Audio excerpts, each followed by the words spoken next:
What's up, Giants fans, Hub watchers, YouTube subscribers, Twitter and Instagram followers, Kidblue fans, KB watchers, Twitter and Instagram followers. Welcome back into another episode of the Young Guns Podcast, episode 49. One away from 50. One away from the big 5-0 now, which will be next week over on KB's channel. But welcome in, guys. Episode 49 of the Young Guns Podcast, running for almost a year now. One away from 50, three away from 52, which marks a year. Because there's 52 weeks in a year. But shout out to everybody in here. Joseph Balby, Jane the Champ, Classified with Joel, Giants Nation. Happy birthday, Giants Nation. He says it's his birthday. Everybody give a big shout out to Giants Nation tuning on his birthday, man. Hope you had a good one. Max Webster, Rick Gill, and Joseph Balby in here, man. How you doing, KB? Well, first of all, wish Giants Nation a happy birthday. Oh, yeah, Giants Nation, happy birthday, man. I'm doing all right, man. I'm doing all right. Not too much Giants stuff going on. Actually, there is a little bit. It's some storylines going on, Define storylines. Yeah, just the amount of players that pulled up to voluntary minicamps. Even though, didn't we hear that the Giants opted out of that? Yeah, I know. I made video boat on when there was that announcement. It wasn't just the Giants. It was a couple of teams. I want to say like a good amount of teams in the league, if not most of the teams in the league, had the very same announcement. And then bunch of Giants players pulled up. But also for other teams, our number was kind of low compared to theirs. Like, there was teams that had like 75 people pulling up. I'm guessing the reason it was such a big deal for the Giants was because of the 40. I'm gonna guess maybe like 20 of the 40 were like actual members of the team and not rookies or guys trying to make it, I guess. Yeah. But that's what kind of confused me, because I'm pretty sure the Giants were pretty much, they put out a statement saying they weren't going to participate in it. But okay, I know, but like the same teams, like I'm saying, every team that put it out had a big turnout in like the voluntary camps. So my guess is that's just something between the NFLPA and the NFL, and not the actual players. Obviously not the actual Giants players. They actually want to pull up and do their work, it seems. Yeah, of course. Yeah, man. But and then we have Sterling Shepard's comments that I think that was just amazing. All of his comments were just awesome. I didn't know there was more than one. I know the one about the conditioning, but that one alone should have like broke Giants Twitter. Well, there was also him setting a goal that he said he knows he missed, like in the span of 2 years. 2 years he's missed 8 games or something like that, and he's trying to be there every single game. His goal was to play all 17 games, and it was just a lot, man. It was just a lot to get from that, and the whole conditioning thing, and Joe Judge's impact on there compared to the last two coaches. It was a lot of insight to get from Sterling Shepard. Now, listen, do I actually think he's going to play 17 games? I don't know. I don't know about that one. But it's good that he's coming out saying that goal and actually taking, responsibility, even though it's not really his fault at the end of the day. But he's making it known that he understands that he's been out a lot. So, yeah. Shout out to Tom Liu. He says, "Please diss Lord Brunson." I think he spelled it wrong. I think he said Burnson Philly 500. Well, I don't know what they did, so I can't. Well, me and LB are going back and forth on Twitter right now. It's some friendly banter. Listen, he put PFF put up the potential top 5 tight ends of the 2021 season. And it had, the top 3, of course, George Kittle, Kelsey, and Darren Waller. I don't know what in specific order, but the trio. And then they had number 4 being Kyle Pitts. Now, do I actually think Kyle Pitts is going to be a top 4 tight end right straight up in his rookie year? Probably not, just because of, all the offensive weapons they have there in Atlanta. And but that was his expectation. Remember I said if he gets drafted top 5, he better be a top 3 tight end, top 4 tight end in this league. That I said that before he was drafted. So I get that expectation. But you know who was number 5? Don't tell me it was Evan Ingram. No. Dallas Goedert.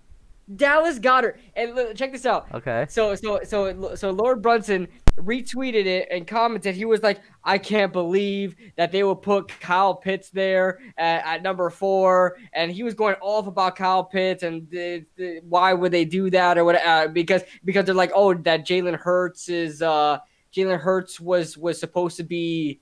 No, all the rookie quarterbacks were supposed to be better than Jalen Hurts, and then he's like, "Oh, PFS all over the place." I'm like, I love how you mentioned that Kyle Pitts thing, but you don't mention at all. You just conveniently brush under the rug Dallas Goedert as a top 5 tight end. Just forget about T.J. Hawkinson and the beast he's been since he got in the league. And then I think I mentioned another tight end in there as well. But you got So a what's bunch of happening tight with ends Zach in there. Ertz? Did he sign somewhere else? Was he traded? No, he's still on the team, but apparently he's supposed to break out. I don't know, and I forgot Mark Andrews too. Mark Andrews has been one of the best tight ends in the league so far, and nothing's really changed in Baltimore besides adding Rashad Bateman. So I don't know. I don't know. Suppose he just brushed that under the rug. So I said, hey, bro, you don't brush that under the rug. Don't act like Dallas Goedert being a top 5 tight end is normal to you. He didn't mention that at all. Let me finish giving a shout to everybody in here. Rick Gill tuned in, Mike Nixon, and this is another topic. Did you hear that we might hold joint practices with the Patriots? We could get into that.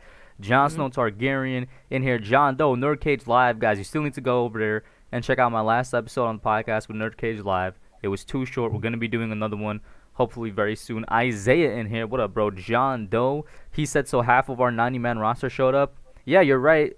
In a sense, I guess you're right. Maybe somewhere around half because we don't know how many people that was at the rookie camp actually made the roster yet. We're not sure yet, you know what I mean? Edward Chan pulling up here as well, and I think I got everybody. So, yeah, getting back to the Eagles, there's other tight ends. Hayden Hurst, say if Hayden Hurst stays healthy, he's going to be a top 5 tight end again. Yeah. What Well, happens he's on in the Atlanta Cleveland? Don't they have a good duo Hooper. of tight ends? Yeah, Hooper and Njoku. We never know what the hell's gonna happen with Njoku, but Hooper is still there and he's hooping. You know, so he's really good. So to put Dallas Goedert now, Dallas Goedert has been a productive tight end. In Philly, I looked at his stats, but to say he's gonna be more productive than T.J. Hawkinson and Mark Andrews is ridiculous. These guys are obviously top 5 tight ends. You can even throw other guys in there like Eric Ebron in the mix that he can have a year that's great. To throw in Dallas Goedert and just act like it's normal is stupid. It is stupid. I'm guessing they're basically saying, or the way I'm interpreting it, is that they're guessing that he's going to be the favorite target of Hurts, I guess. I don't know what else. And probably because there's a lot of chatter that Ertz is going to be out of there soon. But, you know, I could see how he's obviously going to get more looks. But first of all, you got Jalen Hurst on the football. I mean, that's first and foremost. Mm-hmm. And you just got Devontae Smith. So, I don't know. Yo, Isaiah, I completely agree. I don't know if KB's been keeping up with the situation, but Kwame Brown is the man, bro. I've watched every single video to kind of keep up with it. He has a YouTube channel, so you guys can check it out. If you watch every single one without missing one, so you get the whole story. I have to do that. I agree with 80-85% of what he's saying. But he's just speaking facts. From the outside looking in, right? From the outside looking in, because obviously I'm not going to pretend like I'm knowledgeable about this situation. But I watched Matt Barnes. It seems like Matt Barnes is just chilling, and Kwame Brown just seems salty, and he's upset, and then he keeps coming after these people who really don't give a damn about him, and then he's just trying to make something out of nothing. That's the outside looking in. If the only thing you're looking at is the Matt Barnes and Steven Jackson podcast or when they're on ESPN. If you look at their Instagram, for example, when they're off work, they're definitely bothered because Steven Jackson, his first response to Kwame was, "You're dirt and your life is dirt." So I was like, they're pretty bothered. Oh my god, yeah, I that whole storyline is interesting to me. I don't know. I didn't even know Kwame Brown existed until a couple of weeks ago, but because I'm not a huge basketball guy anyway. To give you kind of a short story on it, he was a number 1 overall pick, I think back in 2001 or something like that. Yeah. He didn't necessarily pan out as they expected. They're saying he was the worst bust in NBA history. And that's where the problem is. He's not the worst bust in NBA history because he had a 12-year career. He was a legitimate good role player for the entirety of his career. The whole bust narrative kind of got out of hand, and that's why I guess he got fed up with it. Because technically, he's a bust. He never lived up to the number 1 thing. But to say the worst, nah, because he had a long, good career as a role player. So to say he's not the biggest bust means that there is the biggest bust. So who would that be? You could argue Anthony Bennett, Greg Oden. I mean, Kevin Durant went number 2. Greg Oden went number 1. You know what I'm saying? There's many other names you could bring up. Yeah, look, Rick Gill just said it with me. Anthony Bennett is probably one of the bigger ones. Yeah, I definitely because I ever since this stuff came out, people have made a lot of videos about Kwame Brown. So I've seen a lot of YouTubers make videos, and then I saw one in particular where the top top busts in this Hmm. era, like Oh, 2000s and Darko, on. that's a good one. Darko Milicic. Can't pronounce his last name, from the legendary 2003 draft that had LeBron, Dwayne Wade, Chris Mm. Bosh, Carmelo Wait, he'd go Anthony. number 1 or something? Darko went number two after Braun, and Oh, after Darko, Melo went, and then Wade ah, went, and then Bosh went. oh, So Darko was damn. probably the biggest bust if you consider that draft and the players that were in that draft. Yeah, listen, man. I'm getting a lot more into basketball lately, but it's a lot to kind of But yeah, learn. kind of like the whole short thing. Was he a bust? Yeah, Yes. Was he a bust as everybody makes him out to be? Definitely not. And he kind of just got definitely fed up not. with it, especially Okay. because Steven Jackson was his teammate at one point. So he took personal offense. He's like, we were supposed to be like a fraternity since we were teammates and whatnot. And he doesn't even know Matt Barnes. And Matt Barnes was making jokes like, there was like a trade they were talking about for two people, Kwame and somebody else. And he was like, no, it's one people. And so Kwame was like, bro, my mom said I was somebody. So, you better shut up with that.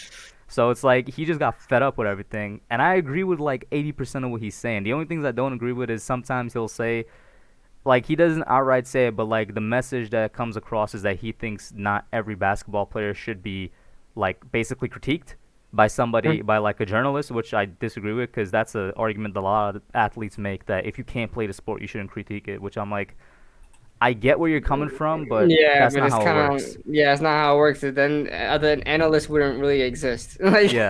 at all. A lot of these analysts never even played these sports, but they know what they're talking about. So yeah. Um, I mean, and I I think definitely say if you got the time to watch all of what he's saying, because like I yeah, said, I like got to. 85%, well, not all of it, but like a good amount of it, I completely agree with what he's saying. Well, Matt Barnes just put it out there that he's gonna invite him onto the podcast. Let's see if Kwame actually accepts it, and that The it's not only all reason talk. Matt Barnes did that is because in his It's first because call out, Kwame told Kwame him. said, "How are you Yeah, gonna talk about me but not invite me on?" yeah. He said you want some of the smoke. You don't want all the smoke. You want some of the smoke. Yeah. I probably, another thing is that Kwame just looks funny looking. So like I think that's why he became a meme. He looks like freaking Debo a little bit. Just Well, with now he does. I mean, he looks better now than he did when he was in the NBA. Like he just yeah. looks like Oh a damn. yeah. He just looks derpy. That's it. He just looks kind of Like derpy. a lot But of stuff he revealed, right? Not to get too off topic, but it's not yeah, like yeah. I'm looking at the chat. Nobody's really too annoyed with it. But like a lot of stuff he mentioned makes sense. For example, there was always the narrative that he had small hands, which was put out by MJ, and we all know MJ's. talking because MJ was the one that drafted him. So I talking know. against Wait, MJ, wait, wait, hold on. What? yeah, See, I Wizards. heard this. I heard this before, but wait, but wasn't he playing with the Wizards? Yeah, And MJ. You know how people make the joke, Le GM? Yeah, there was something called oh, Michael Jordan on the Wizards before that. so Michael Jordan was playing, but like he like said, that's what I don't understand about basketball, man. These players got so much freaking power, man. Like I get With it's good Michael reason though, Jordan, right? I always but say but, but it's it Tom makes Brady sense dropped. that basketball word players have more because it's a 5 6 man sport. You know what I'm saying? I get it, but like, damn, dude, a player would have that much. Like, hey, GM, I know you pay me, but At you that draft this point, guy. MJ was the greatest player of all time. We're talking 2001 here, He so still is, dude. He still is. no, But he's second best now. no, don't say Mostly that. listen, Yeah, because you're right, Tom here's Brady. one of the things that Kwame said. Like MJ put out the story that he has small hands, but Kwame said every trainer he ever met and coach he ever met actually asked him to put out his hand. They're like, nah, you don't got small hands. You got pretty good sized hands. But even if what MJ said was true, Michael Jordan is known to have some of the biggest hands in NBA history.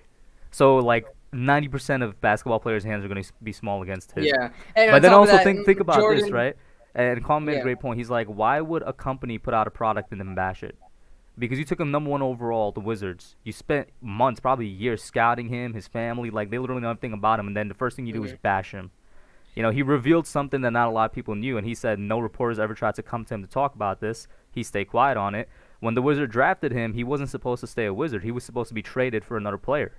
And Mhm. like when you think about it that way, you're like, yeah, it makes sense. It's clear that they didn't really necessarily want the guy. Well, whatchamacallit? Well, maybe because listen, we all know who Michael Jordan is. Like Kobe's mentality, right? And the Mamba mentality, and he's very competitive. Michael Jordan is like that on crack. Like Michael Jordan talked crap about everybody. Like he didn't make friends in the NBA at all. Nobody really liked MJ, but they respected him. That's probably what it was. It probably was like, oh, this guy wasn't really cracked out to be. He made me look bad, so I'm gonna bash him instead. Nah, bro, It, this is it before could he be even Michael stepped foot on Jordan. the court, which is why it makes Uh, sense. This is literally like maybe a week after the Yeah, draft. listen, man. MJ's another That's what creature, I'm bro. saying. It's like That's it what I'm makes saying. sense if like he's saying he was supposed to be traded It's and the trade never happened. it's hard being like it's hard like MJ is like one of the greatest athletes of all time. It's gonna hard to impress him. You know what I mean? It's gonna be hard to impress the dude. I don't know. Maybe they felt like they instantly You all I'm regretted gonna it. say is you should go watch it, but Yeah. like just think about this: if he was the one looking at these players and he has that much power to decide who they draft, he's not gonna draft somebody and then immediately bash them. It doesn't make sense. Which is Yeah. why the trade thing that he brought up makes a lot of sense. But to kind of get off of that and back to the Giants, if anybody's interested in it, it's funny. It's hilarious. His channel is literally called Kwame Brown Bust Life. So like he takes it real kind of personal. Definitely go over there and watch it. But Bust life. he kind of told his life story, and I was like, you know what I'm saying? I'm like, yo, I didn't know all this about him. It's actually kind of amazing a lot of the stuff that he overcame with his family and like where he come from and Yeah. stuff. But to get back to the Giants and rookie camp, Mhm. with the 40 players and whatnot, was there anybody like you said you were surprised to see anybody there at all? You know what I'm saying? We had a couple offensive linemen, Shane Lemieux, Nick Harrison pull up, Daniel Jones was there. Was there anything you were surprised by with all these players pulling up? I wasn't surprised. I don't even know the list of players that did make it. I don't know if there is a list of people that did make it that did show up, but I would expect the people who are on roster bubble should be there, and leaders should be there. Like I don't want to see Jabril Pepper. If Jabril Peppers wasn't there, I'm disappointed. If Daniel Jones wasn't there, I'm disappointed. Which you just said he is there. Any other leader, Saquon, he better be there. You Well, know, I'll say unless this he's though: the yeah. reason the defensive backs are under is because Logan Ryan got literally every single one of Oh them yeah, down they're in all in Florida. They're Florida. They're trading, all in yeah. Florida. And I gotta see where the hell in Florida they I was at, about to man. Where say you they? should be going and like Where sneaking they? the Fort camera, bro. Lauderdale or something? Usually these NFL athletes are always training in Fort Lauderdale or going to Miami or something like that. They're too far from me. I don't know why. For some reason, I have a feeling it's like Gainesville or something. Gainesville? Oh yeah, that's really up north. That's like near freaking. That's like on the edge of Florida up north. Who's Mikey's popping? Oh, I think it's Kush. He's going in and out of mute. Yeah. Oh, okay. I didn't know it actually was causing a sound just because I have a fan right here. All right. I'll Yeah, stop it's doing it popping. then. No, yeah. We actually don't even hear your fan if you have a fan on. I bet. But yeah, no. So like the defensive backs are down there. I'm not sure if the defensive linemen are still training together because we know Leonard Williams was training with a Feedy and I think one other guy who I'm forgetting name right now. But Leo was training with two other of our defensive linemen. Literally every single one of the defensive backs are down in Florida. Max says, oh no, it isn't Max. Edward says he's not sure if Peppers was down there. Edward, if you look at like one of his Instagram posts, I saw like 6 people there. So I'm gonna just go ahead and safely assume that's like majority, if not all, of the secondary. O line was kind of split because we saw Will working out with Matt Peart, you know, at wherever Will works out, and then we saw Shane and Harrison pull up. Not sure where Andrew Thomas is. Not sure where Aziz is. I wouldn't be surprised if both of them are working out together because you know they've been working out together, you know, when they were in I think college and stuff. I think Aziz is at camp though because he's a rookie. Oh yeah, you're right about that. He was at camp. Mm-hmm. So I got a question for you.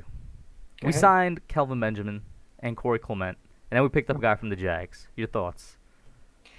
Yeah. I guess we kind of should have started with that because we never really talked about it together, right? Kelvin Benjamin, call me crazy. I think this guy's gonna make the roster. I know people are really doubting it. I really think first of all, if we keep 4 tight ends on here, Kelvin Benjamin. I listen. I know Well, we keep in need mind, blocking and this tight could be the ends. same for the running backs. We have 55 spots now, not 53. So where do you Yeah, think those 2 extra spots are gonna go?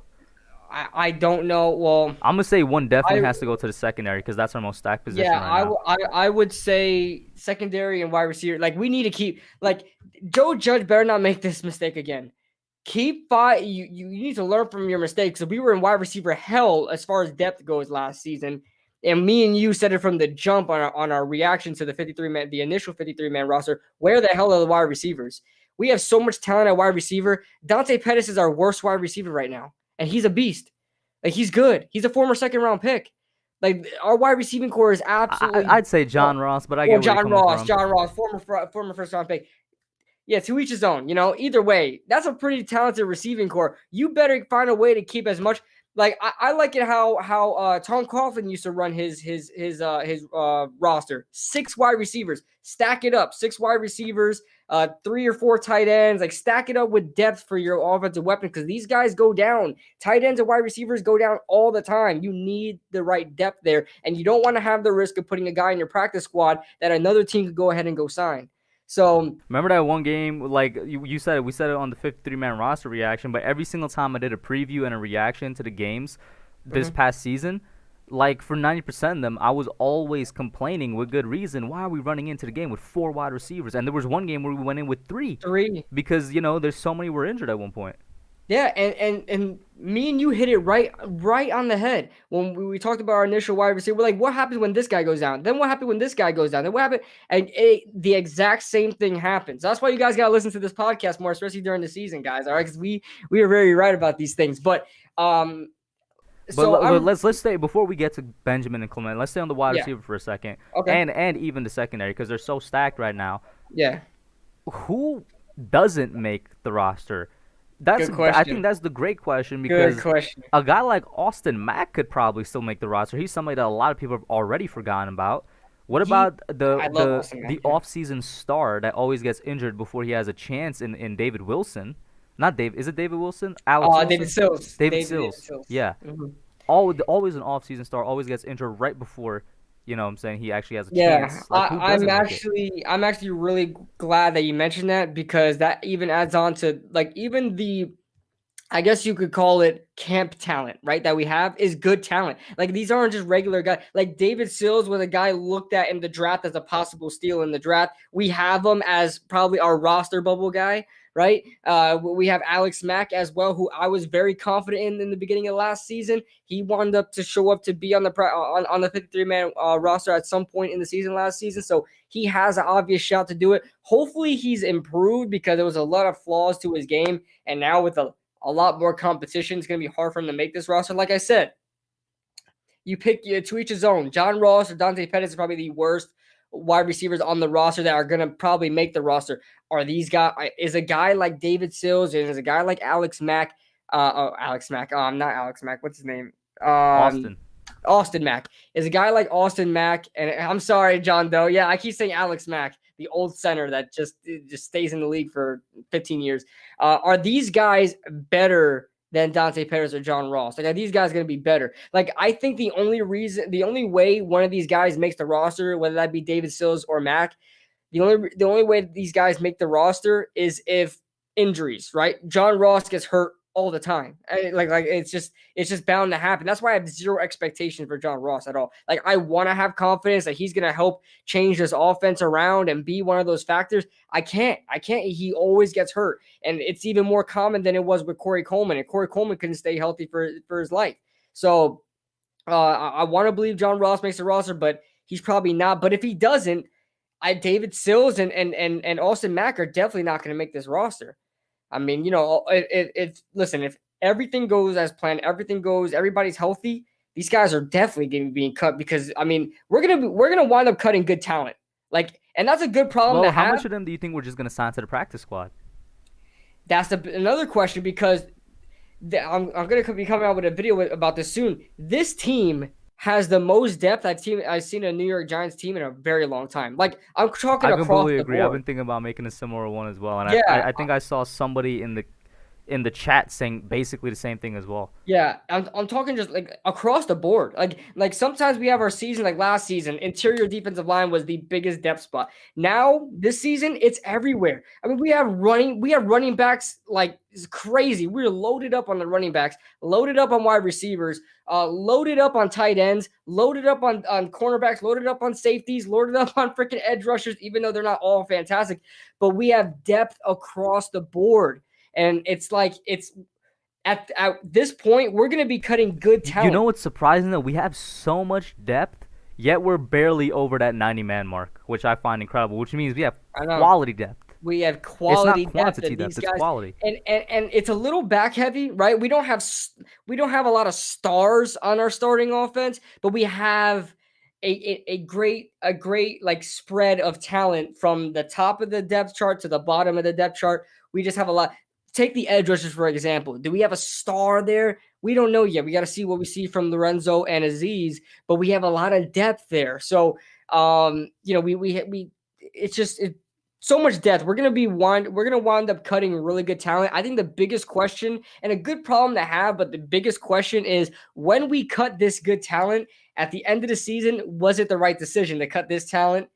rather than cut this down. Like say we cut, I don't know. Say we cut just this is just an example. Say we cut O'Shea Jimenez, right? Oh, and then we keep a guy like, I don't know, Raymond Johnson the third, the yeah, undrafted free agent. sure. We cut Jimenez and we keep Raymond Johnson the third. Like at the end of the season, would it be? Should we have flip flopped it? Where we kept O'Shea and let go of Raymond Johnson. That's a lot. That's something that we are going to be asking ourselves throughout the whole entire season with multiple positions. You look at the cornerback core. We can even get into that as well. We mentioned it a little bit after the draft when we're talking about Rodarius Williams, that he's probably on that bubble, but would be a really good last corner to have. You know what I'm saying? There's another guy, former second round pick. I believe he's out of where was he at? I know he was formerly with the Colts. I forgot what college he's from. Quincy Wilson. All right, Quincy Wilson was somebody. We have him on the roster, and he was a pretty damn good cornerback coming out of that draft. I think in Daniel Jones's draft 2 years ago. How good is he now compared to what we got there? I don't know. For the spot that we have to see, but he's a former second round pick, and like nobody's talking about this dude. But I forgot where he came. I gotta look it up. I know a lot of, even I was looking at him, possibly us drafting him, Quincy Wilson. And by the way, Giants Nation, we saw the message earlier. Both me and KB wished you a happy birthday, man. Yeah, happy birthday, man. Quincy Wilson, he was with the Jets as well, Colts and the Jets. He's from Florida. Okay, so he's he was a good cornerback, man. Really good cornerback that I liked a lot. And he found his way to the Giants roster on their reserve, their reserve roster or whatever when we signed him in like January or whatever. I'm like, yo, this guy could be a sleeper, man. This guy could be a sleeper. This guy was a former high pick, so we'll see what happens. So, who do you think we don't sign when it comes to cornerbacks then? You kind of already gave him a little bit for the wide receivers. What about for corners? That one's a little hard just because I think all of them will make it. I don't know who's going to be cut because you think about it. How many corners do you think we're going to run into the season with then? Like 6? I want 6. Like when it comes to wide receivers and cornerbacks, I want 6 on 6. Because that gives you a good rotation of depth and like 2 extra guys if needed. 1 or 2 extra guys for special teams. You want those athletes out there. Wide receivers and cornerbacks are sometimes the best athletes on the field. So you want those guys playing special teams. Like a Rodarius Williams, a lanky guy, I want him playing special teams. You look at the wide receiving core as well. I want them playing special teams. So, yeah, I mean, I really, as far as those, especially in the league we're in, I want 6 on 6 at all times. Yeah, John Doe just said Rodarius is going to get somebody else cut. I mean, if I were to say there's 6, obviously the starting 3 in Bradbury, Adoree, Darnay, Danyon, for sure, Aaron Robinson. After that, I'm trying to think. Isaac Yiadom definitely still as a 4th or 5th corner, 100% is going to make the roster as a 4th or 5th corner, in my opinion. And I'm looking at the 6th spot. I'm like, do I go Rodarius? Do I go Quincy? Who else is there at that 6th spot? I'm sure I'm forgetting somebody. That's what I'm saying. It kind of fizzles out there. Like we have great depth, but I think for as far as the cornerbacks go, I think we may be able to keep everybody just because we can mess around with the roster a bit. And Julian Love is obviously a safety now. So. The only reason I did not say Julian Love is because I want him to stay at safety at this point. Not only because he plays it really good, but it just brings us nice versatility. You could actually list him as safety on the depth chart, and if need be, he can come have out him playing corner. Yeah. Exactly. That's the same. That's exactly how Learning I out feel sports. about Kelvin Rob Sam Beelan. Getting cut, bro. What up, Bashir Randall in here? I don't even mention that dude anymore, man. It's just a waste of time. But that's why I feel like Kelvin Benjamin will make this roster. He's a guy that we can list as a tight end, but use him everywhere. Yeah, go ahead. Give your Kelvin Benjamin spiel. Yeah. So a lot of people got on me on this when I made the video, but because people thought I was actually comparing him to him, but I think he can have that role like Kyle Pitts. I'm not saying he's going to be Kyle Pitts-esque or whatever like that, but the way the Atlanta Falcons are going to be preparing to use Kyle Pitts is the same way we could use Kelvin Benjamin. We're going to line him up at tight end probably most of the time, but in the red zone at the 10-yard line, you're going to put Kelvin Benjamin out there in the slot and try to go up there and catch those end zone fades, man. Though. He's too big. What do you mean too big? Too big to put him out in the slot. Like No, why to not just no why not no just no put Ingram no on the no slot no then? no. In the slot in the red zone. In the red zone, when you're doing a or on the I outside I I, as a, yeah, as a I could fade pose or the same whatever. question though. Why not just do that with Ingram? Because Ingram can't do that. Ingram never was good at those jump ball fades in the end zone. That's why we don't use him for that. That's why we've never had that guy. Like Kelvin Benjamin is a lot of things, and he's not very good at a lot of things. Can't route run, doesn't have speed. But one thing he can do is contested catches. Like even though his catch rate is all off, it's like 40%, 50%. It's bad. But for some reason, in the red zone and in the end zone, this guy makes all the important catches. Like if you watch him, so that's where I feel like we could use him as, and hiding him at tight end would be a great job to still have him on the roster, but still keep all our wide receivers. So Shout out to Tudo Azuri for the $5 super chat as usual. Tuning in from Italy, I really appreciate it. He says, "Ciao, my Giants Goombas." I still gotta know what a Goomba is, bro. I know it's not the Mario Goomba. He said, "Great show as always. Just drop by your office to turn on the lights and pay my respects, Persano." Tudo, you're gonna need to give me a lesson in talking in this Italian accent that you writing in the words here, man. yeah, I know when you first put that comment last week's stream when you talk about toying on the lights, I'm like toying. What the heck is a Toying toying? on, I'm like, bro. oh, toying, like Toying turn. on. That's funny, man. I like Tudo. I love Tudo. What about Kyle Rudolph? Edward is asking. Yeah, I think Kyle Rudolph could be put in the slot. Actually, people forget he's Yeah, you can do that as primarily well. a receiving tight end first. You can do that as well, but that's why I want to give Kelvin Benjamin a shot. That people are saying that listen. This guy's a former All right, first so round then pick. who's he beating? Because I think we're going still 3 tight ends at Levine defense. Toilolo. All Levine right. Toilolo. Screw Levine Toilolo. So even before Kelvin was on here, you were gonna say Caden Smith is out anyway. I mean, wait. No, I'm saying Levine Toilolo is out of here. I'm saying he's gonna get cut. Screw that So guy. you're saying we're running with 4 tight ends then, not 3? We could if we want to run heavy. I mean, we did that last year. We ran Did 4 we tight go ends with 4 last tight year. ends last Yeah, year? Eric Thomas was our fourth one. Did he ever see the field? No, he never saw the field, but because he wanted being cut. But because Oh. we made room, I think we made room for more linebackers. That because So there you go. That's what I mean. And so I still think we'll be 3. Like seriously, we're running into the season with. Well, we only cut Thomas and brought more linebackers in because we had so many injuries in the linebacking core. So we kept having to bring them in.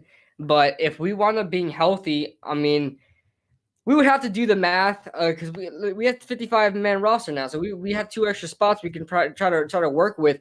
I wouldn't mind. Listen. He has to, of course, prove it in the preseason. If he's worth keeping onto the roster, like this is all speculation until we see the preseason and the practices and joint practice, which we were going to talk about as well. Well, we have to see how that works out first. But if he winds up proving his worth, keep him. Because this guy, like, first of all, we can't think of it as just like pure X's and O's. If you go out there, just think of it like this. Let's have a plain format, something everybody could understand. You go out there, you play backyard football. You always want like your biggest targets. It doesn't matter what history they have in high school football or on their former teams or whatever, or how long they played. When you play backyard football, you want the guys that do what they do the best in certain situations. I'm taking Kelvin Benjamin and I'm going to use him as a kind of role player type guy. That exactly what I wanted Des Bryant to be signed for. Just the guy, not to be the number 2, number 3 wide receiver, just the guy, because we struggle in the red zone heavily. I just want a guy for the red zone. We've been looking for this dude forever, and I know we have Kenny Golladay in there, but the more the merrier, man. Why would you want to keep a guy like Levine Toilolo who does nothing, contributes nothing to the team except catch a freaking dump off route every once in a while, rather than having a guy that can be a red zone threat and help our red zone statistics? Because damn, we're like always last in the league in the red zone. We can never score in the red zone. So having a guy like Kelvin Benjamin, even if we don't even target him, he's going to attract attention and get guys like freaking Kenny Golladay open and Evan Ingram if he's open or whatever the case may be. You know what I'm saying? Just put your best guys comments out from there. the chat here. Kuzan first says, Tolo ain't going anywhere. He's our best blocker. That's what we brought him in for. He didn't even see the field last year. What are you talking about? Like, I get that he's a blocker, but he didn't even see the field. Like, So if we do cut him, though, who is the use him. blocking tight end? Are you shifting? Rudolph has become a good blocker. Rudolph is a good You know what I'm blocker. saying? He's a good blocker. I'll be watching tight end tape, so I can't say if he's as good or better than Toilolo. But Rudolph Yeah. he's primarily just a possession tight end type of thing. Rudolph is like I could see if you guys are saying like, listen, Toilolo ain't going anywhere because he's a key part to the offense when we're run blocking. I get that. Listen, of course I want a run blocking tight end. We just didn't even use him last season, so that tells me that they didn't have no use for him anyway. And then we got to upgrade at fullback as well, so that helps us as well. Gillespie was a damn good fullback. So you tell me he's going to replace Eli Penny though? I want Eli Eli Penny Penny was. back. Listen, I know he's a fan favorite. Eli Penny was good, but like You tell as me far as Cullen like Gillespie NFL, is better than the yes. second best fullback in the entire league? Second best fullback? What are you talking about? Because there's only like 2 or 3 fullbacks. No, there's not. Bro, Dude, it's literally Kyle Juszczyk and Elijah No. Penny, and then there's no other fullbacks in the league. No, there's Kyle Juszczyk. There's Anthony Sherman. I think he's Eli with Penny's Atlanta probably better. now. Nah, Eli Penny was good. Bro, but he's like the second best fullback in the league, bro. Gillespie was one of the best fullbacks in the league as well, dude. I promise you, he's gonna be good for us. He's an actual fullback. Eli Penny didn't know what he wanted to be. He didn't know if he wanted to be a tight end. He Nah, didn't the know if he wanted to be coaches a didn't know fullback. what they wanted him to be. Yeah, but that's the thing. Yeah, just focus on being a fullback. Cullen is a good fullback, and I think we upgraded there. I like Eli Penny. I loved what he provided to us when we needed him the most, but I feel like Cullen's gonna be better. But if the Giants plan on, we were running well last season with Evan Ingram run blocking for us, and Levine Toilolo was barely on the field. Okay, we didn't have Saquon back there, so we don't know, man. Maybe Levine provides a different type of blocking. I don't know. I don't know, but I'd rather keep on a guy that helps us in the red zone than a guy that blocks for us on 20% of plays. And then Joel gave us a definition of Goomba. He says derived from the Sicilian Kumba, which means mate, which refers to a member of the Italian-American secret criminal organization. Nice. Awesome. It's a mob thing. And the Ravens replaced Juszczyk with another good fullback too. So the Ravens? Juszczyk was on the Ravens? Yeah. Juszczyk was first on the Ravens, and then he went to the 49ers. So do the Ravens still use a fullback? Do they? Yeah, I mean they're a running team. They're the running team. Of course they use a fullback. I mean, I'm just asking, man. They use freaking pistol sets all the time. They always use fullbacks over there. Listen, Max brings up a really compelling point in the chat, right? He says Toilolo had a better catch percentage than Evan Ingram, and Evan Ingram was a Pro Bowler, so that means Toilolo is elite. Okay? Oh, come on. Dude, of course Toilolo had a better catch rate. This guy was probably thrown to 10 times. You better catch the ball. Come on, man. So you talked about Kelvin. Now what about Corey? We got another running back in what's becoming, a really tight running back room in terms of quantity. Yeah, I don't envision the Giants because, of course, we're if it goes the way I want it to, keeping 6 wide receivers, 4 tight ends, as much as I want 4 running backs, it's just not going to happen. Especially if we have a fullback as well, because he counts as a running back technically. So we're not going to keep 4 traditional running backs on this team. So how this is going to work ideally is I love Gary Brightwell, but I'd rather save him for the practice squad and see what I got in Corey Clement. I like this new addition. What's his name? The guy from Jacksonville. He's really fast. That dude is freaking speedy. Clement is known for his speed and agility as exactly. well. Yeah, so that's what I like having. Booker is like Saquon, and he has power and speed. So I like that. I like that duo there with Saquon and Booker. Now it all depends on what you look for in the third running back. I mean, you can either go power back like Gary Brightwell, or you can go scat back like Corey Clement. I want to see what we have in Corey Clement. He's proven in the league, and I think he will be he will be good for us. So, and some people may want Brightwell just because he's a power back. I respect that, but I'd rather have Gary Brightwell on the practice squad than Corey Clement. So I try to keep as much as I can and put Corey Clement as our third running back. I think that would be probably ideal for me. And yeah, Clement injury. Who is it injury prone now? And Bobby, listen, I don't want to. Bobby's in here. Oh man, Bobby made me go off in my last stream, man. Bobby called into the call-in show last night. He was actually pretty he had some really good points. He was pretty respectful. I demolished the Eagles in the stream that he popped up on. But now you're saying the Clement is injury prone, huh, Bobby? Huh, but I bet if he was on your team, you would say the man's made out of iron. All right.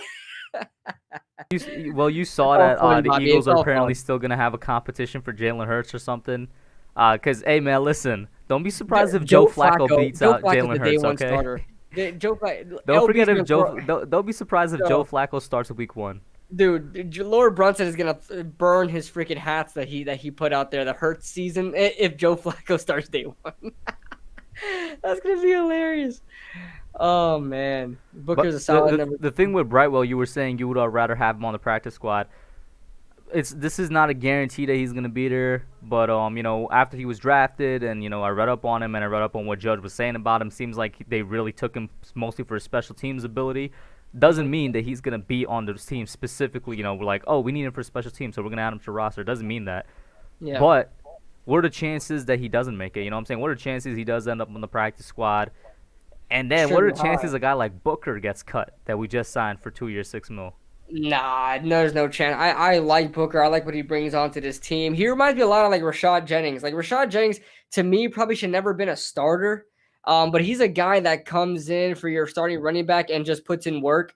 Like, he reminds me a lot of Rashad Jennings. He's a guy that you wouldn't expect at late in the game to really put in work, but he does that. He's a good spell back, and I like Booker. I like what he brings. So I think he's a lock for number 2.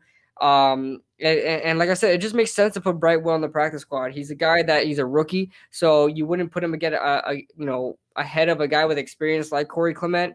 And so I will put Corey Clement there, and we gotta see what this what's his name, Raquel or Raekwon or I whatever his don't name know. is. The guy from the Jaguars, right? I Yeah, the actually guy. don't know. We got to see what he does. I don't think he's gonna make there. I think he's just gonna be a camp body, but it's good veteran. It's good to have a veteran on there, get some competition, guys that have been in the league and had somewhat of success in the league, some experience in the league. So that's good to have too. But I think the main battle there is for number 3 running back with Corey Clement and Brightwell. But I think Corey's gonna win that. I really want to Ito Smith, but Oh yeah, we didn't end up signing whatever. him. Yeah, he was the odd man out there. There was probably like one or two more veterans that were at the rookie camp whose name I'm forgetting, but like the two biggest names were Benjamin and Clement. We ended up signing them. Let's see here. J Fed says watch some Vegas tapes, do homework before you speak. I don't think anybody was speaking bad about Booker, my guy. J Fed, Yeah, you might have you probably talking about misinterpreted that. somebody else. You probably saw he started talking about somebody else, but Let's it say he depends says, on his "Oh, position. that's Kuzan he's talking to." Ah, Yeah. Kuzan. Yeah, no, I'd agree with J-Fed in that case. And he says we jumped the gun on Booker. We could have signed Philip Lindsay for half the price. I don't know about half the price. No, but I don't know, but he's gonna want more. And on top of that, you talk about a guy injury prone. That's Philip Lindsay for you. The guy's always hurt. So, And uh, you know, Booker did an okay job, with and Josh but yeah, I Jacobs. love. I like Devontae Booker. So I especially like them out of Utah. How many dime packages can we expect this year from Grant with Darnay and Robinson in the mix? Is a question from Max. A lot, especially that they're primarily man corner. Especially if we go back to man, putting your best players out there for the scheme. Like, even if there's only 3 wide receivers on the field, My I could only definitely see concern, us I know it's a running small dime. one because Graham is extremely smart, so he definitely knows what he's doing. But my only concern is that Bradbury is definitely a way better zone corner than a man corner.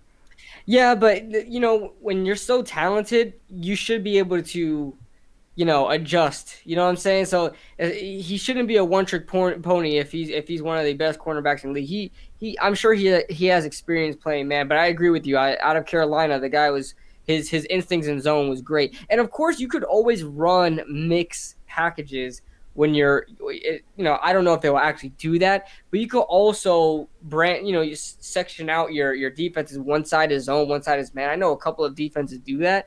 I don't know if they'll necessarily do that, and on top of that, you don't necessarily need to run man all the time or run zone all the time.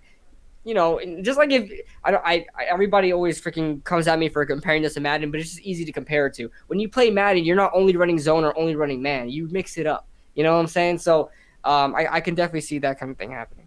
Christopher Tony got jokes. He says, "Hey guys, my little cousin is gonna be a difference maker this season." How much of a difference maker is Christopher Tony's little cousin gonna be?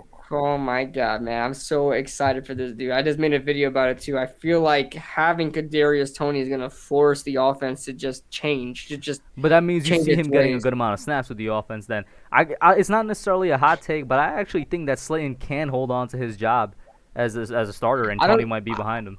I don't think they're related in any sort of way. I think Darius Slayton's the outside wide receiver. I think Kadarius is gonna be on the inside.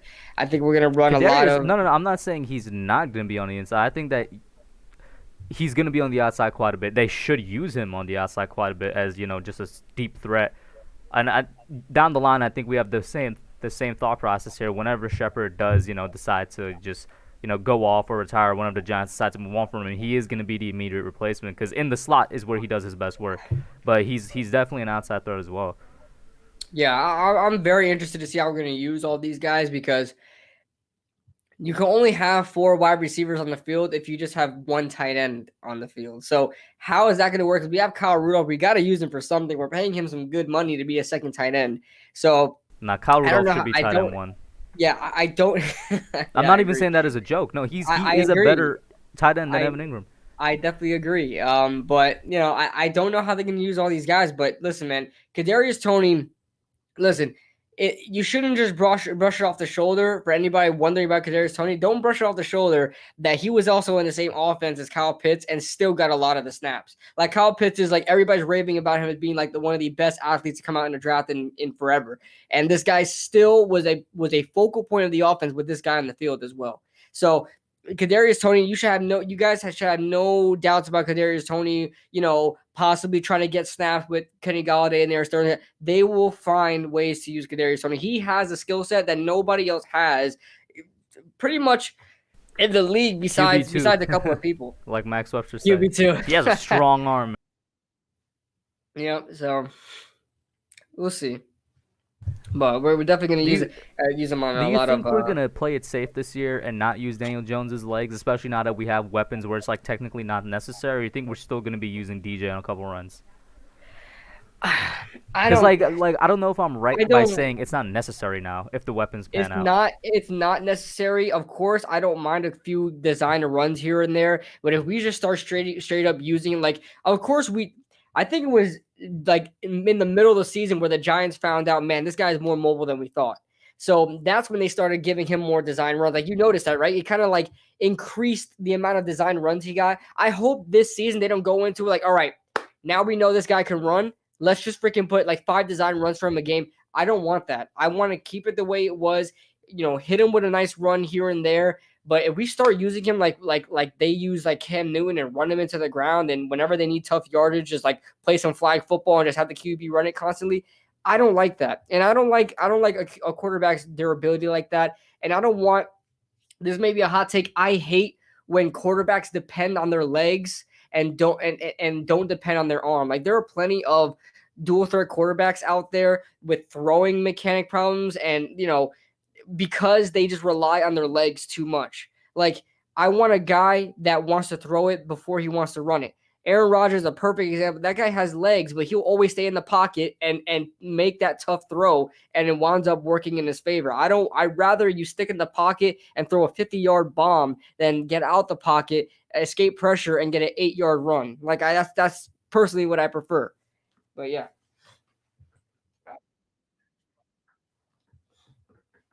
I just realized I was still muted. It's funny that you said Aaron Rodgers because right there in the chat, Jay Fett said scramble like Rodgers when the pocket breaks down and run.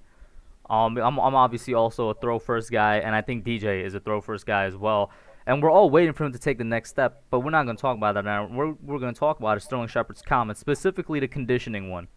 How surprised were you when he basically said for 3 years the Giants weren't doing conditioning?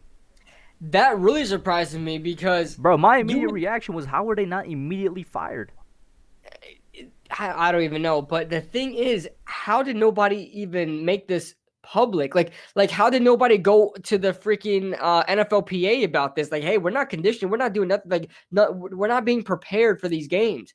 So, and... I'm not going to act like I knew it when I saw it on the field, but, I didn't see these guys. Bro, it explains why they in probably 2017 very where there. Everybody went down and stuff like that. Oh, God. Yeah, in 2017. Oh, my gosh. Yeah, but that may be why. And now these guys, I think Sterling Shepard says something like, oh, now, we're never tired, but the other teams are, a lot more tired than us or whatever.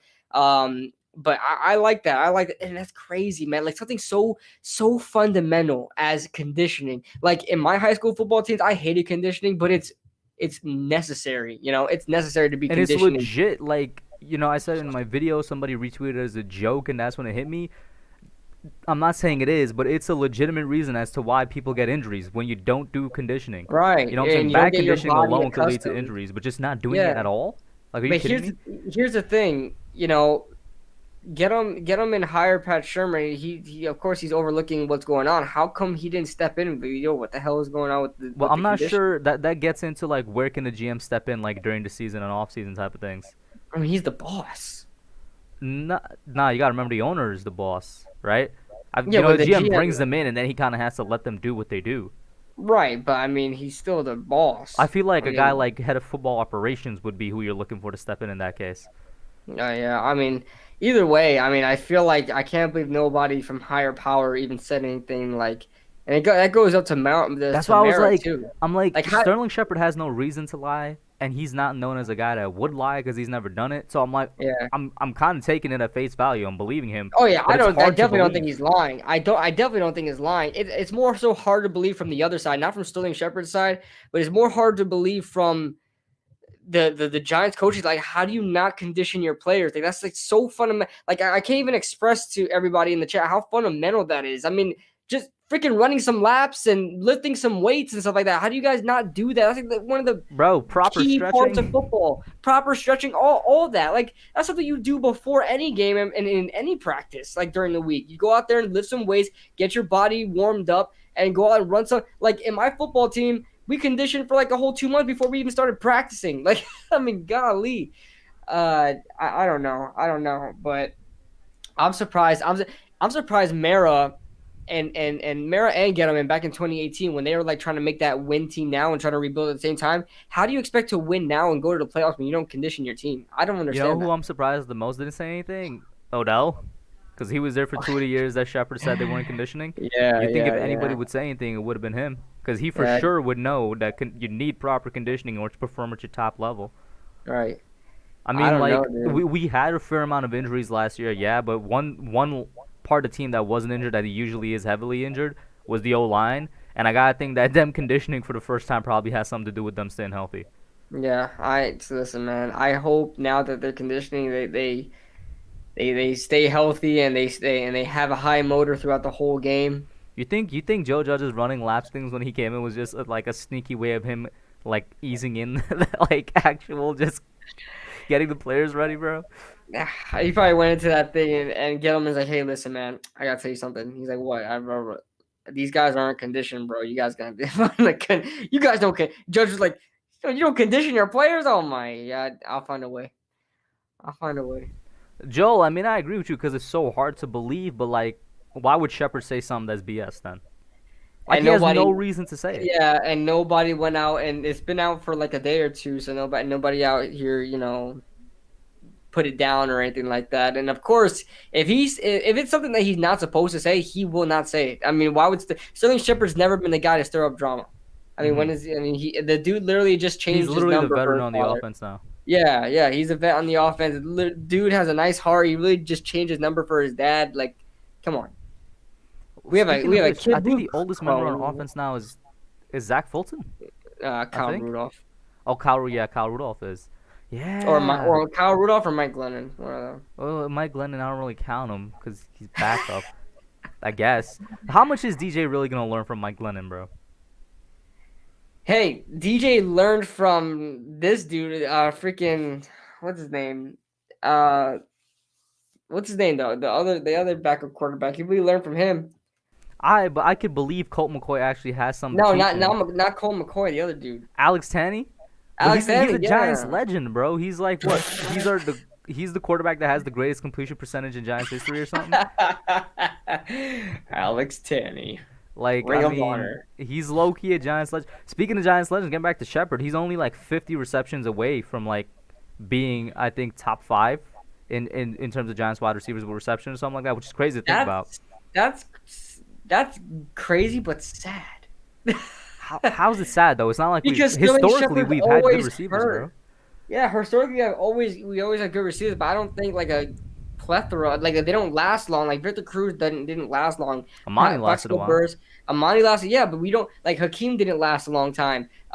Cruz didn't last a long time. Burris didn't last. Like we had a lot of good receivers, but then they never stood here. Steve So Smith the same what way. if Shepard could beat a tumor, bro? He just lasts long, even though with his injuries. Shepard is such a New York guy. I want this guy to stay. I really want this guy to stay healthy. If he gets back to his 2017 form, like I said, 2017 Sterling Shepard was a freaking monster. Nobody believes me. You need to go watch 2018 to an extent, bro. Like that Yeah, Bears game, like nobody could like guard him. literally Sterling Shepard in 2017. That was the year he really got. He's constantly hurt. Like he would miss a game, then play again, then miss a game. He was like getting 150 yards a game. No joke. This guy had like a 160-yard game once, I think, against the 49ers or something like that. That dude was monstrous in 2017.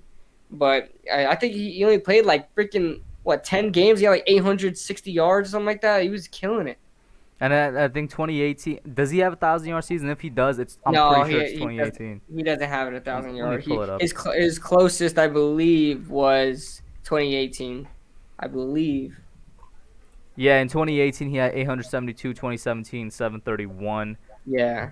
Yeah. I mean, then it's kind of been downhill because of injuries since then.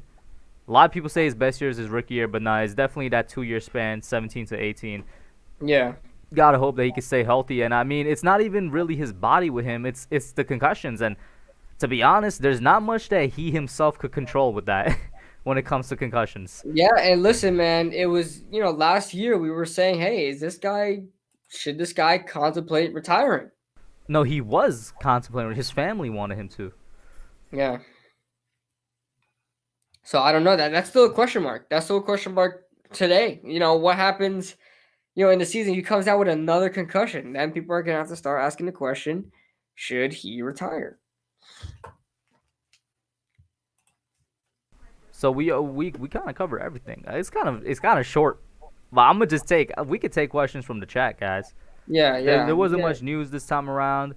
You know what? I'll ask you this, bro. What player are you most excited to see that's not a starter? Oh, that's a good one. That's not a starter. So excited to see that's not a starter. Oh man. I really want to see. Kelvin Benjamin. I want to see what he can do, man. Oh my God, give us somebody else, bro. You spent a whole 5 minutes trying to convince me that Benjamin is gonna be a Kyle Pitts for this team. See, now you're another guy player. Misconstruing what I'm saying. Kyle Pitts type. You are part of the issue. You are part of the issue. Type player. Oh, Kyle Pitts role. Kyle Pitts role. I'm going off of what you said. Type player, man. There are plenty of like. There's plenty of Tyrann Mathieu type player, Tyrann Mathieu role players out there, but are they Tyrann Mathieu? No. Like Budda Baker's great. He's not Tyrann Mathieu. Good one by Lucas. Is McKinney considered a starter? Nah. So I would say McKinney. He's not a starter.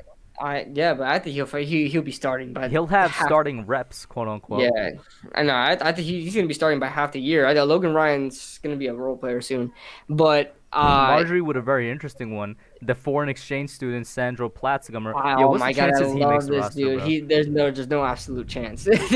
I love the way he moves. Like he moves like Christian McCaffrey. Like the way he's so shifty. Like I seen him his highlights in like whatever that German league or whatever. He's so freaking shifty like McCaffrey. But yeah, I mean, there's no freaking chance he makes it. But I would love for him to make it. Maybe by chance later on in the season if he makes the practice squad. Ellerson Smith is a good one that Jason Solo said. Ellerson Smith, if he doesn't start, I'm excited. I'm going to say Ellerson Smith in like a year from now, but not this year. Yeah. Hey, man, he might get some reps this season due to injury, but, John Doe needs to stop capping for Kelvin. He says Shepard never had a 1,000-yard season, but Kelvin did. You see what you're doing? This is what you're doing, bro. What can I say? Let's see. Yeah, KB, I hope he gets a chance. I hope he gets a chance too, man. I hope if he doesn't make the 53, I want him to play the preseason. We didn't get to see him in the preseason last year. It pissed me off. Because there was no preseason. I really want to see what this guy can do in the preseason. I mean, the preseason this year, I think since it's only 3 games because of the extra 17 game now, I really think it's gonna be only like non-starters, which I'm gonna be excited to see because definitely we were not just Saquon. talking how much quality depth we have. I want to see them battle it out.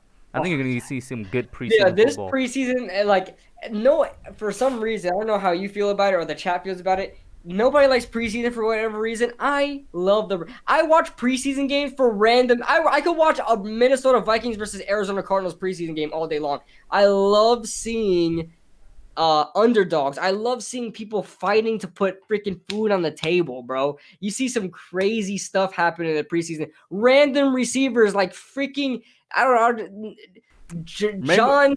bro, random I players. don't Remember know. Jay Carlock, bro, from 2019, the Exactly, preseason star, bro. exactly, I'm surprised he didn't exactly. make the team, bro. Like that's the thing I love about preseason as well. Like you see dudes absolutely play their best football and then somehow they don't make the team. Right, Like like Jay they and Carlock 2018, there was that receiver in 2018 whose name I'm forgetting with the hustle play, did not yeah. make the team.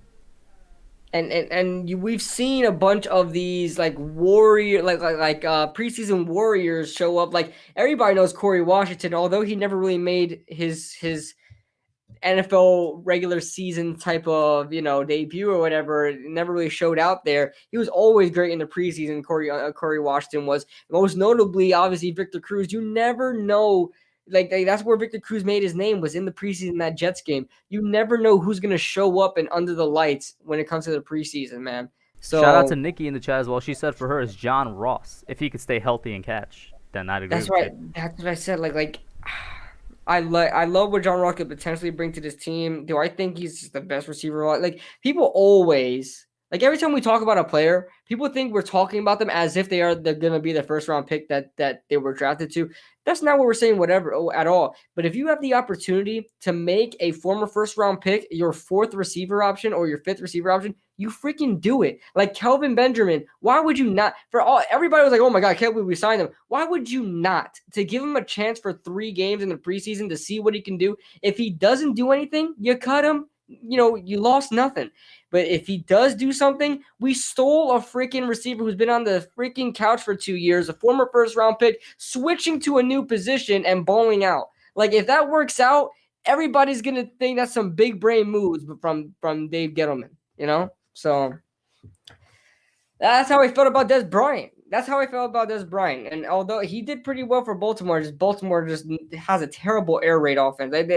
Their offense in the air is ridiculously bad. It's so vanilla. It's like Jason Garrett's. But Big Julian Love fan in the vets here, and man, I'm gonna tell you this: Julian Love's probably the most chill giant player out there. I'm gonna try to get him on a he young said gun he signed somehow, in bro. Jersey. Dude, he said Yeah, he said he's signing jerseys if you he's buy signing it. every single jersey that's number 20 you bring to Hey the man, let's stadium. try to make the moves. If you guys hit up, listen guys, I'm gonna everybody tag him go to on Twitter Julian. and be like, Yes, "Yo, pull up to the yes. podcast, man." Everybody go on Twitter, tweet at Julian Love saying, "Go get on that Young Guns podcast. Let's set it up Because right away." he's really chill. If there's any player that would do it, is Julian Love. I'm not Oh, and saying I that he's going love to, but he would.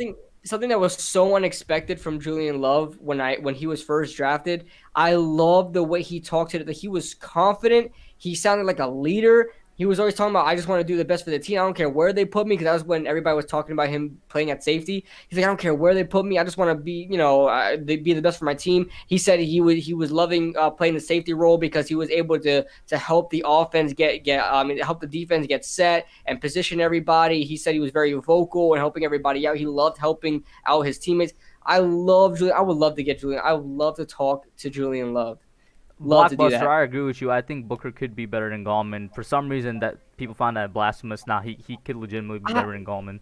I don't know why people think this, but Booker, first of all, just right out the gate, Booker was a better prospect than Wayne Gallman. Like coming out the draft, coming out of Utah, better prospect than Wayne Gallman. And that's no disrespect to Wayne Gallman. I loved him out of Clemson. He was great. But I loved Booker out of Utah, and I think he was a better prospect coming out. So, if you kind of like put together the pieces, he should be a better player now than Gallman was. Another player that I would really love to get on the show one time. I don't know if it would ever happen, but I loved seeing the interview of Nick Gates on Talking Giants. Man, did I love that. I was listening to it, I think yesterday or whatever, but Nick Gates is another guy I would love to get on the show, man. Got some history, and I'd like to hash it out on live. Not to argue, but I just want to hash it out and make amends. I want to make amends and admit to his face to face, man to man, I was wrong about you. That I want to do that. I want to do that. Somebody clip that and send it to Nick Gates. I was Good luck. wrong Good about luck you, getting Nick. him to do that. Listen, man. I think he's calling my name. He's got 27 as the profile picture. I think he's trying to say something. Wasn't it 67 or something, bro? No. 27 is on his profile picture. Let me Look go it look up, at Nick man. Gates' Look it Twitter up. profile I right now. think Oh he's yeah, it trying is to. 27. Why in the world is it 27? Somebody clip what I just said and tweeted at him saying I want to make amends with Nick Gates and formally apologize and say I was wrong, Nick Gates, and I just want to talk to him man to man. I want to apologize to his face. Man, he ain't gonna say anything. By the way, shout out to the Yankees. 2 people telling me in the chat, no hitter just now. That's what we're looking for. And I'm not gonna lie, guys. This is not me sucking up. Nick Gates is quickly becoming one of my favorite players on the team just because his resiliency and his. You're gonna have to find better better defense than not sucking up to him right now. I'm serious. I'm serious. Like the more that we've talked about Nick Gates throughout the season, like it took literally a season for me to realize it, of course, but throughout the entire season, I love Nick Gates more and more and more. He was getting into it with freaking Aaron Donald. All the teammates love him and love his attitude, love his nastiness on the field.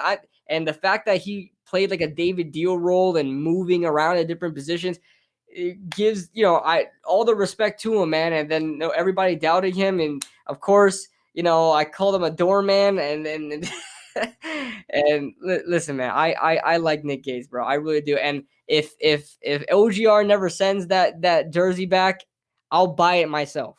I will buy it myself. I'll buy a Nick Gates. I will buy an offensive lineman Bro, it's jersey. been like a whole year. I'm pretty sure that jersey's gone. I know. But I will buy that. Listen, if there was any other jersey I would have ever bought, was either Chris Nee or now Andrew Thomas, but I'll buy a Nick Gates jersey. I would never think about buying an offensive lineman jersey, but I will buy a Nick Gates jersey. Yep. Here comes the money. Here we go. Money talk. Shout out to Lucas for the $5 super chat. It hasn't. There it goes. There you go. It finally popped up for me. I'm like, I'm waiting for it to pop up, but Streamlab got it first. Thank you, Lucas. He says, quick trivia question: Hub versus KB. Winner gets the super chat. Are you keen? Yeah, I'm game. So I'm guessing he's gonna send it in the chat next. Oh, okay. I'm game. Trivia question. Okay. I mean, I actually don't know who knows more trivia knowledge between the two of us. I'll be honest. I always know this knowledge, but when I'm under pressure, I completely blank. Always. We should do a game night. Remember when we did? Yeah, we should. Like we did when we went on like Authentic and the Beard. They had a Jeopardy night. We should have a game type night as well for the young guns. I was just about to say that. Remember when we did that trivia thing, right?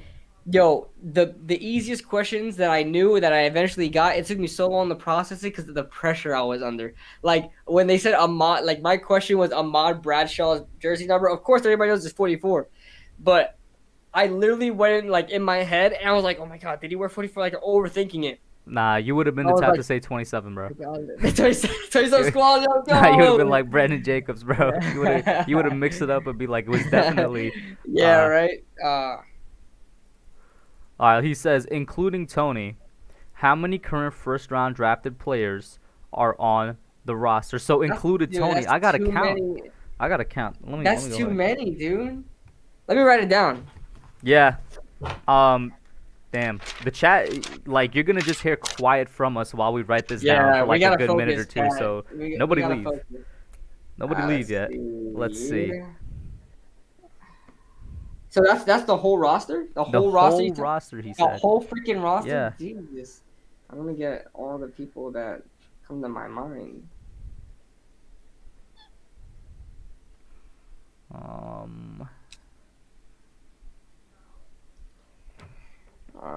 actually don't know. There's somebody just popped into my mind. I'm like, I don't know if he's a first-round pick or not. I don't want to say it out loud just in case KB would be like, oh, he is his first round pick. Yeah, and on top of that, don't look at the chat, dude. Cause I know some smart ass is gonna look at is gonna Google it. It's like I knew it the whole time. So we'll see. Let's see.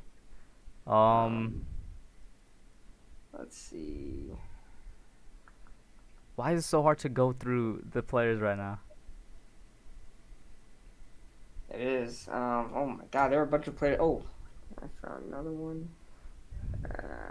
Okay. I like this. This is pretty fun. Right.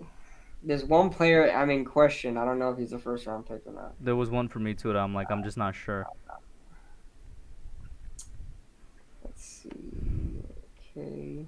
Wow, I actually kind of fizzled out. I can't write down any other names right now. I thought I would have a lot too. Yeah, Um, I don't but know.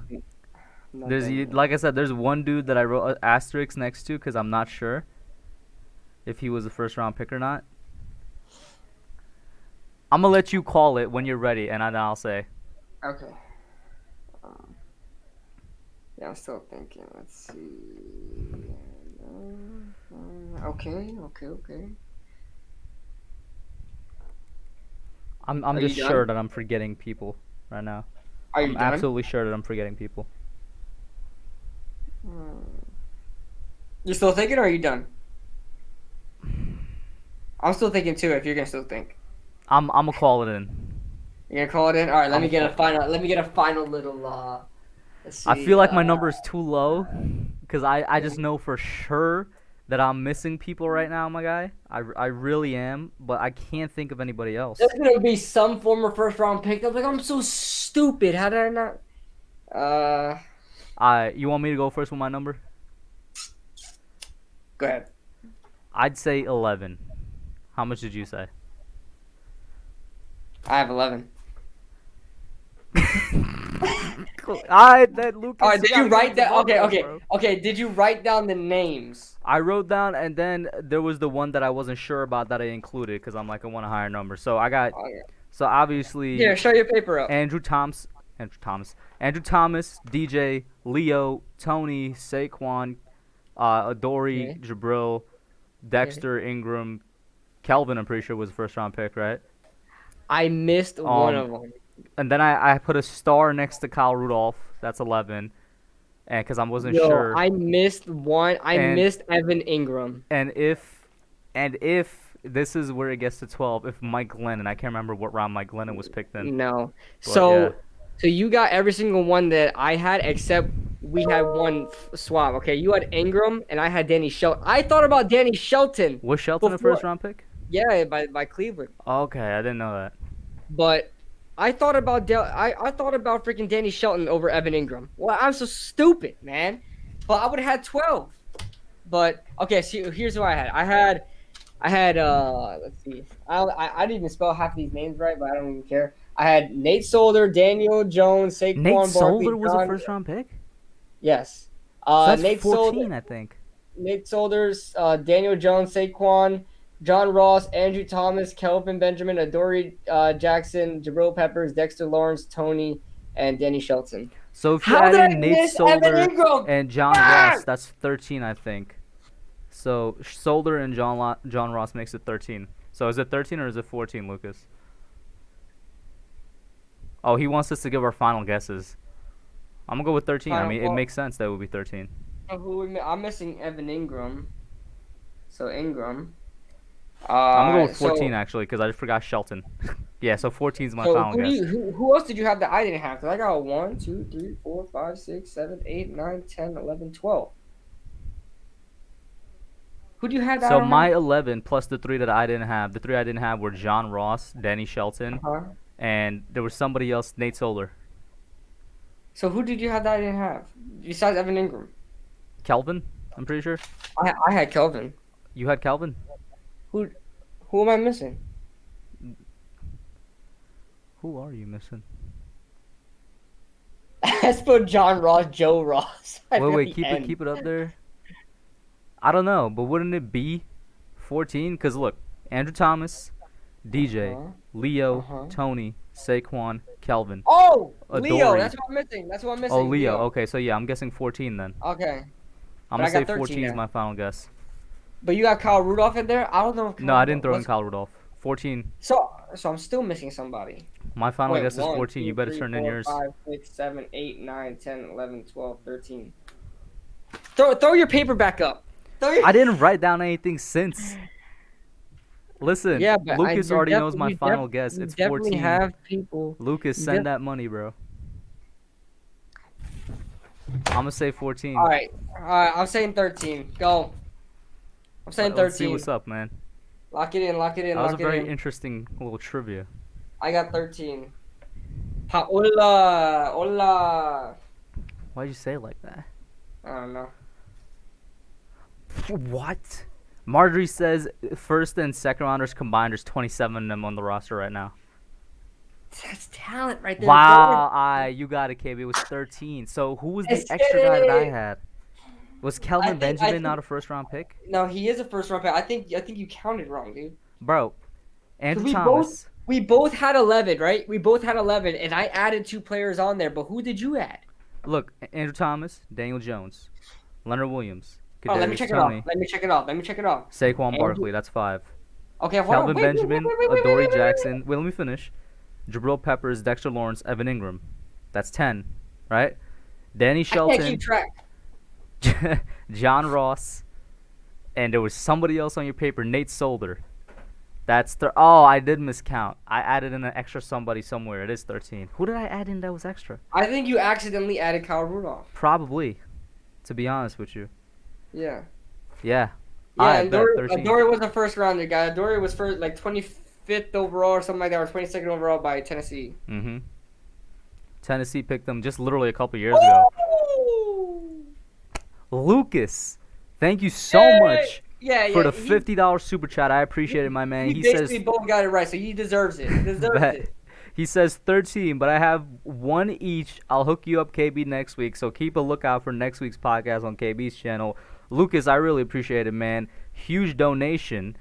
For those of you that don't know, Lucas is the reason I have a Blake Martinez jersey, because that man just donoed like all the money I needed for it. Yeah, I Lucas is a appreciate it, G. man. If I could Lucas get is a- loud, I would. Lucas is a freaking G, bro. Lucas out here donating all the way from Australia, man. I Lucas- really love it. Lucas, I want to be you when I grow up, bro. I just When you wanna grow be up. you.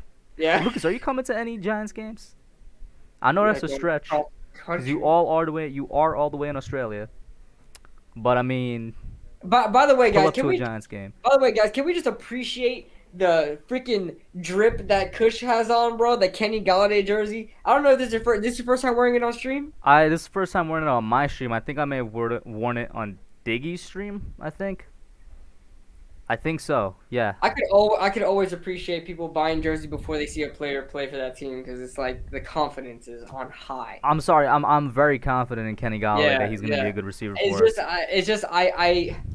I got trust issues, Kush. I got trust issues. I always got to see a player play before I get the damn jersey. But yeah, He says he will once COVID settles the international rules. I wonder what it is like in Australia. Is it running rampant, man? You guys okay? Hope you're staying safe. But I always want to go to Australia. Maybe when I get older, I probably will go over there. Ozzy. Let's see though.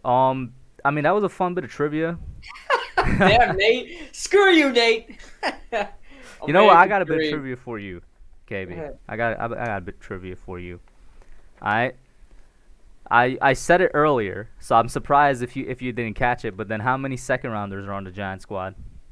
So 27 minus. Okay, he heard 13 it. He heard it. There's no is, point. Hey, my math is terrible, so you may still win. 14. 14. Can you name them? I have to think about that now. So Will second Hernandez, rounders, Will Hernandez, Aziz. Kenny Galladay, Aziz Ojulari. Where was Blake? Blake was a third rounder. Was Blake Martinez a third rounder?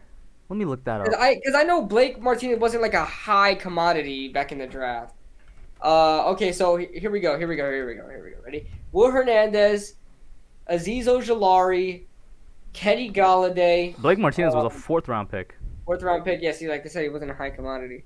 Who else was a second rounder? What about Logan? Logan Ryan? Was it for some reason I think Logan Ryan was undrafted? No. Really? Oh, third round. Third rounder. Okay. That's a success story. Oh, Reggie Ragland. Austin Johnson. Xavier McKinney. Xavier McKinney. We're missing 8 more. My math is terrible. I could be wrong if it's 8. We got 6. Hey, that's a lot. Like That's good. I didn't think I would get this far. Who was the second? What about Mike Glennon? Mike Glennon, I mean, let's see. Where was Mike Glennon drafted? He was drafted in the 3rd. What? Everybody drafted in the 3rd round. What the hell? Sterling Shepard. I can't believe we forgot him. Sterling Shepard. Oh, I can't. I messed up on my man Sterling. Dante Pettis. Lucas Dante threw in there. Pettis. All right, good. That's a good one. That's 8 right there, right? 8. Yep. So we need 7 more. I'm gonna be honest. I can't think of 7 more. Where was Kyle Rudolph? Kyle Rudolph. Let's see. If it's another 3rd round pick, this is insane. Kyle Rudolph was drafted in the 2nd round. Yep. There we go. 2nd round. 9. Oh, damn. Quincy Wilson, 2nd round pick. I mentioned him earlier. James Bradbury. No, he was a 3rd rounder. Oh, okay. Henny God, you lied to me then. Let's see, James Bradbury. No, it was 2nd round, 2016. Really? Yeah. Okay, so that's 11. So I'm adding. I know Quincy Wilson's probably gonna be cut, guys, but I'm adding Quincy Wilson because I don't care. So who's the other 2? Ryan Anderson. So What look at was Lucas Ryan said. Anderson? I wouldn't doubt it because he was a. I don't think Ryan Anderson was picked. I think he was a 5th round. Yeah, how do you notice, Lucas? This man has it on deck. I gotta go into his Wikipedia page to see. Because then that'll be 12. Yeah, 2nd round, 2017. Lucas, Okay, how in the world so do you notice? So that's 12. What about So, Odenigbo? you're missing 2. Odenigbo? Ifidi, Odenigbo, 7th. He's a 7th round pick. Oh, okay. I mean, Well. nobody else is coming to mind, to be honest with you. No Yes, way. Lucas, you're good, bro. Christopher Tony, that's really his cousin? Yeah, he put in his damn number. Christopher. Hey, Christopher, you already know what we're about to say, bro. This is the truth, Christopher, bro. I need you to hit my DM. You gonna need to contact your little cousin. Chris, I need you to hit my DM. You've been gotta watching talk. the channel for a while now, Chris. Yeah, we gotta Alright. talk, Chris. I'm We gotta adding that talk. number to my contacts right now, Right now. as I'm speaking. Save that sucker. Yeah, Alright. I just screen capped it real quick, and so if you delete it, I have it. Yeah. So that we're at 12, right? We're at 12. We're at 12. Who's missing? Who's missing? I feel like it's someone on that interior defensive line that we're missing. We got so much interior defensive line. Could be a linebacker. Could be a Could be a corner linebacker. that we're just overlooking. Yeah. I have no idea. There's somebody else, but we'll see. I mean, we'll find out. Chat, toss in your questions. We're definitely coming up on the 1.5 hour mark as the show usually goes for. Like we said earlier, there was not too much to talk about tonight. Max says call him on stream right now. I'm not gonna do that. Probably call him off stream. Isaac Yadam was a 3rd round pick. Yeah. There's too many 3rd round picks on this damn team. But yeah, no, I mean, if you guys have any lasting questions that we probably couldn't get to, or you just want us to answer, go ahead, toss them in there. Max, I know Max had one. Scrolling up, I can't find it, about like if we were the GMs of a team or something. If you could just paste that again, I'll definitely answer it right now. But other than that, might close it out. Members panel. Oh, there it is. If y'all were the GM of an NFL franchise, and you had the number 1 overall pick, if there was a kicker who was guaranteed to make 100% of their kicks anywhere on the field, would you take him first? What are we, John Gruden? What are we, John Gruden? He said guaranteed, bro. That means I could line this man up on the 1 yard line from the other side of the field. I think we gotta get a little bit more realistic on this, Max. Are you saying from any realistic, like no. He's like definitely not 50 being realistic, bro. like a 57 yarder and under 57 and under? Nah, if he's we're not talking being. about? That's why the man's being taken in the 1st round, bro. If we're talking 99-yard field goals every single time and he's hitting 100%, yes, that's yes. Yes, then I'm taking him if that's the case. Absolutely. You kidding me? That man has by far the strongest leg in the world. Dude, I would go full John Gruden, bro. Full John Gruden. Bro, you Sebastian kidding me? I don't Janikowski. have to run an offense. Every time my offense is out there, I just send this man to kick. I just run up Exactly. 3 points every single offensive possession, bro. Yep. Yeah, he said 99-yard and under is 100% guaranteed. Bro, I don't need an offense. Exactly. I You don't know how much need. money? I could You know how much win money you're gonna save? Bro, I could Listen, win a Super Bowl. listen. You spend 100% on your cap on the defense, so they stop I could win a the Super Bowl. opposing. Bro, I just need the Yeah. most average offensive line. And, No, like, you don't I don't need even an need offensive weapons line. because I could hit from 99. And you just need to load up on defense so you could stop the opposing offense every single time, get back on offense, and kick Bro, the field goal. believe it or not, that kicker is going to be like, that's going to be the highest scoring offense in the NFL. I would throw $20 million each for the top 3 corners in the league. Pay all those 3 of them $20 million because you're saving so much money on the offense. So you don't have to use so much money on the offense. You got like freaking I'm practice going to squad have the players on there. XFL offense, bro. Exactly.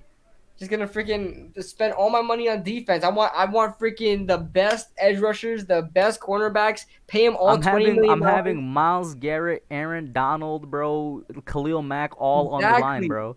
Exactly. I'm trading all my first round picks, everything, everything, dude. Facts, bro. I'm having Jalen Hurts as a starting QB, bro. Like, come on. He's the holder. He's the holder. What a BQC in here as well. Rick Gull says, who's the most overrated Giant?